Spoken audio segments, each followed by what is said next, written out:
So this is a little going over what you need to do for your synth homework here real quick. What I want you to do is pull up Reactor, and in the browser you're going to open up Reactor Player. When you open it up, let me just show you that real quick. I'm just going to open up Reactor 6, drag that onto a track, and when I get into here, make sure we click on Reactor Play if you have options. I'm not sure that you have options with using the Reactor Player or Reactor Start. I'm not sure if it gives you options like that. But anyway, what you want to do is you want to navigate over here to the left-hand side and find carbon 2, wherever that is in your reactor. So I'm going to load up carbon 2. And then when you get into carbon 2, just make sure you get over here to your ensemble. Make sure you got the ensemble selected. Click on this. And then down here on the left-hand side, you get your initialized here. Just make sure everything is set up right there. Good. If it doesn't say initialized here, just go down and choose it from this drop-down menu here. And now, right, so we can hear there's my carbon 2. Now this is an initialized carbon 2, which means it's back at the beginning. And this is where I want you to start off to make your own sound. So what I'm going to do here is I'm just going to zoom in on this, which is going to throw things off on zoom a little bit here, but it's okay. I'm making this for the video. So what we're going to do here is in carbon 2, it looks like this. Over here is where our oscillators are. You have 3 oscillators in here, oscillator 1, 2, and 3. The routing says F or D. I'm not exactly sure what that means, so just kind of ignore that for now, or play with it and see if you can figure out what it means and come back and report back. But basically what we want to do is just use this 1, 2, and 3 here just to create our own sound. So we can use the sine wave as our kind of low end of stuff. And then what we could do is we could put another waveform on top of it. Let's put a square wave. Or like a square wave pulse wave is kind of a similar. I'm going to pull that up. Now we can go over here and put a filter in here.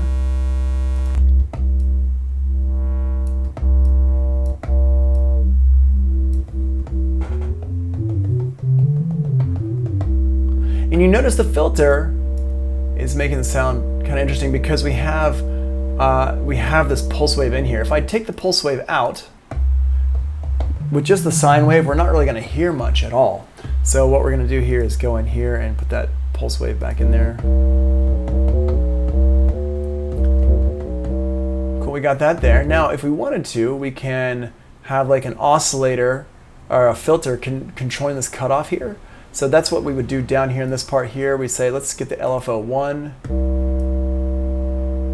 to control it by a little bit. And I'm going to go over here to my source on the right-hand side and go to my LFO1 here.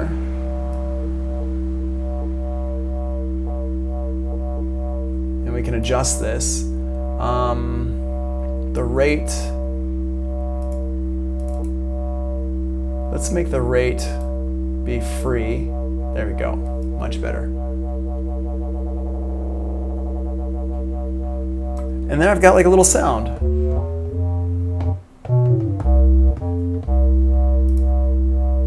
I'm gonna make it gate. Is that gonna work? MIDI?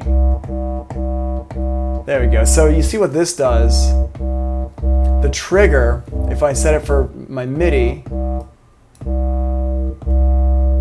it happens the same way every single time.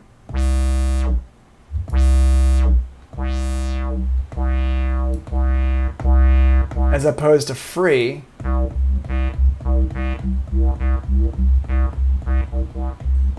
See how that works there?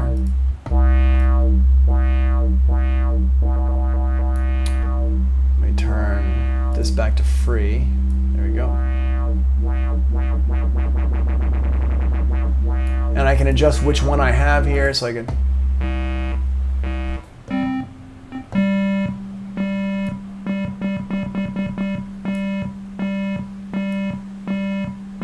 So you can just make adjustments there. And over here is how much it's going to be affecting it. If you want to make it sound like an old siren or something like that, what we can do is we can go in here to our, let's see, source A and B. Let's put this to our LFO, and we're going to have A over here and A over here.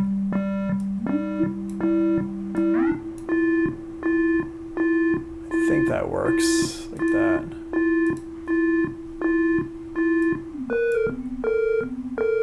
See how that's adjusting my pitch?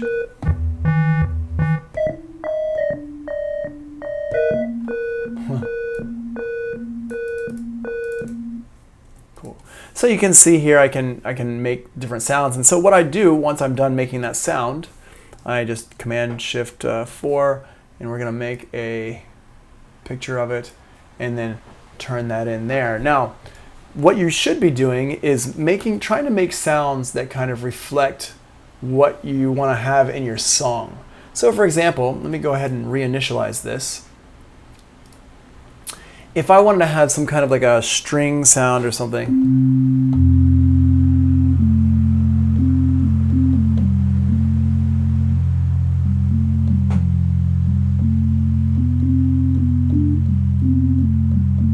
right? I want to have some kind of pretty thing like that, right? Well, maybe I want it to be a little bit brighter than the sine wave. So I'm going to take the sine wave and change it to, let's change it to the, what's a buzz wave sound like? Ooh, that's annoying. Yeah, let's change it to this one here. What I'm going to do is I'm going to put a little bit of a filter on it. You can choose different filters. Let's go over here, not that one. Let's do this one here and go up an octave.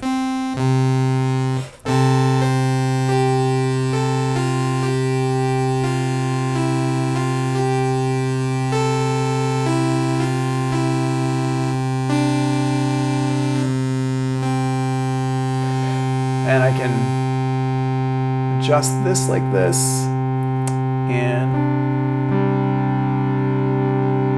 let's adjust our release so it kind of goes up and down our envelope. So we go over here to our source, go to envelope 1, generator 1, which hopefully is the right one to mess with here. Let's go ahead and adjust. Yeah. So I can adjust my release.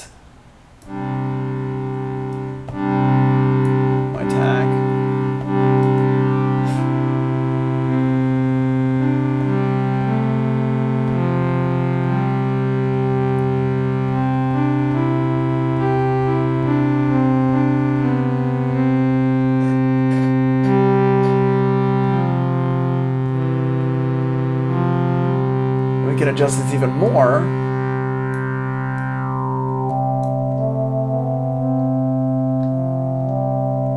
And you can hear it, you can get some pretty cool stuff out of this.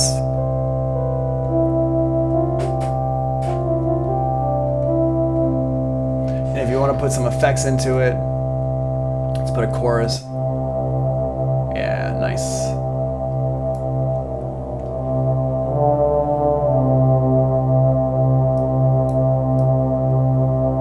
Adjustments here, turn down the depth and the delay, and the rate rather.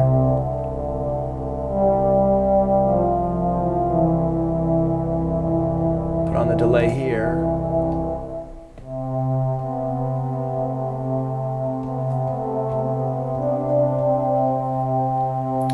And now let's go ahead and adjust this filter with using envelope generator 2. And I'm going to go over here, so E2, envelope generator 2, and we're going to have this have a nice long attack and a long release, but not that long, long decay as well, and have it go up a little bit.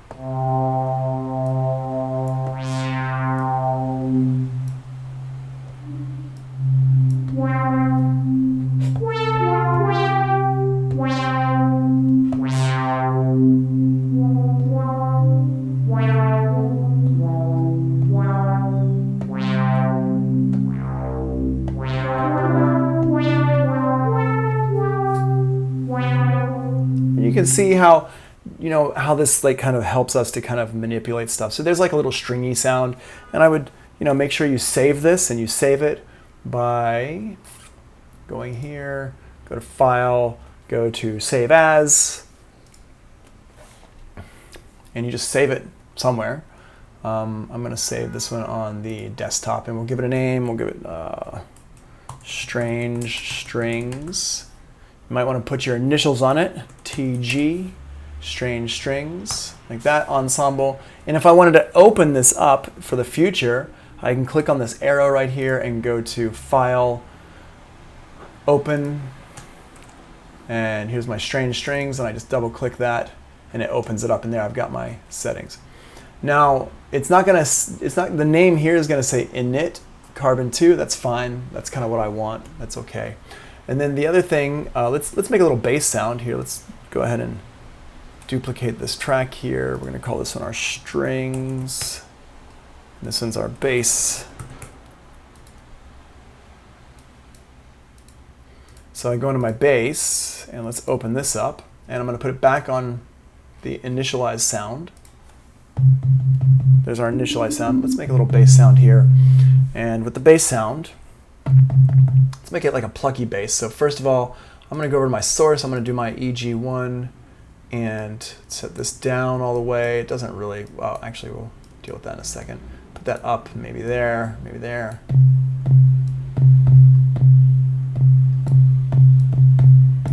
There we go. Turn this accent.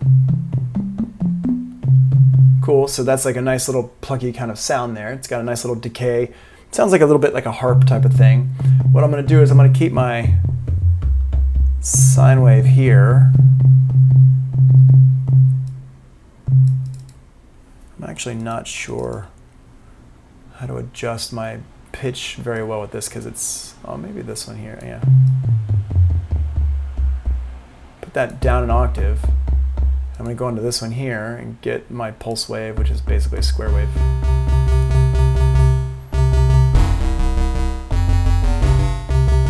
And with this one, I'm going to go ahead and put the filter on it.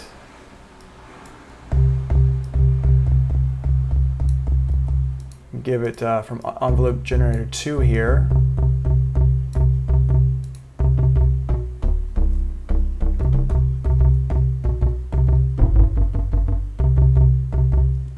Nice, make it a little bit quicker.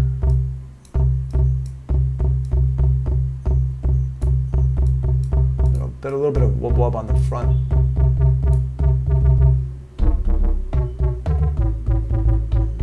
Cool. And we'll just call that a bass sound. So I'll go ahead and Command-Shift-4, click and drag across this, and just that'll be my bass sound. So now I've got those different sounds there, and I can put all those sounds and upload them in for the assignment. And that's basically it. That's what you're going to be doing for your assignment for this.